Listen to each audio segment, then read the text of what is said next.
Before we dive in, don't forget to subscribe to the channel and hit that like button if you enjoy this deep dive into solo leveling. Your support keeps us going.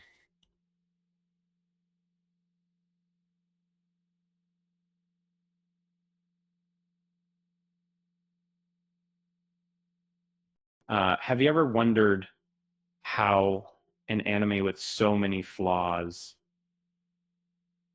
could win Anime of the Year? That's exactly what happened when Solo Leveling took home the top prize at Crunchyroll's 2025 awards.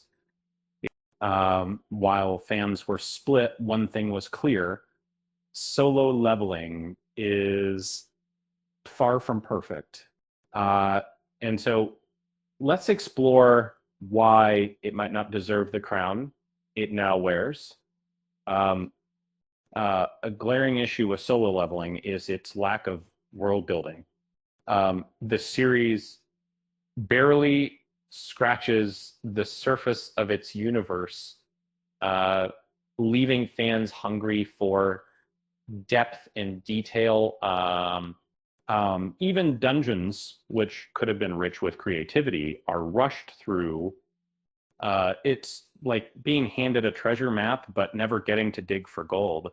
Uh, uh, Despite not being an isekai, solo leveling stumbles into many of the genre's cliches. Um,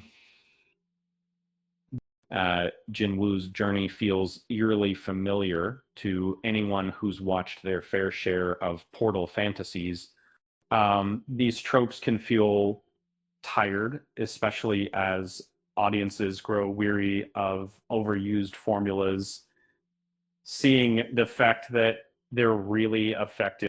It's like ordering sushi and getting pizza instead, still tasty, but not what you signed up for. Uh, the story revolves almost entirely around battles, leaving little room for anything else.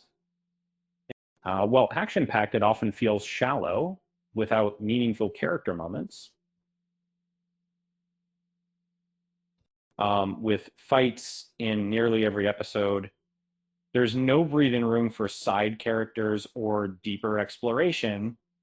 Um, it's like watching fireworks every night. Uh, Spectacular at first, but eventually repetitive.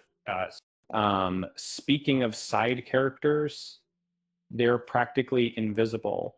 Um, some Jinwoo steals the spotlight, leaving others feeling irrelevant and underdeveloped.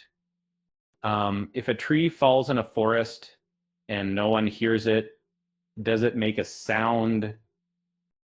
Similarly, if a side character exists uh, but has no impact, do they even matter? Jinwoo's overwhelming power makes stakes feel non-existent.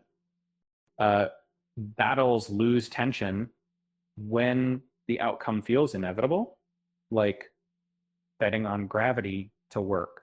And other series handled powerful protagonists better, keeping viewers on edge. What do you think? In solo leveling, though, Jinwoo's victories often feel too easy. Jinwoo himself suffers from poor character development. Uh, Despite his popularity, he remains largely static, growing more stoic rather than dynamic. And it's ironic that the best main character, Winner, feels so flat. He had potential, but much of it went untapped, like buying a sports car and never taking it out of the garage. That the previous seasons, currently solo leveling, 2 seasons of solo leveling are available, totaling 25 episodes. Um, the anthropology tells that you're currently ready to make that season. The manhwa is all of the manhwa they waited to, ready to be really public. Um, but if And here's a like-hearted thought.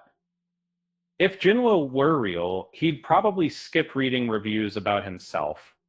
They'd just bore him anyway. Uh, with that said, thanks for watching, and until next time,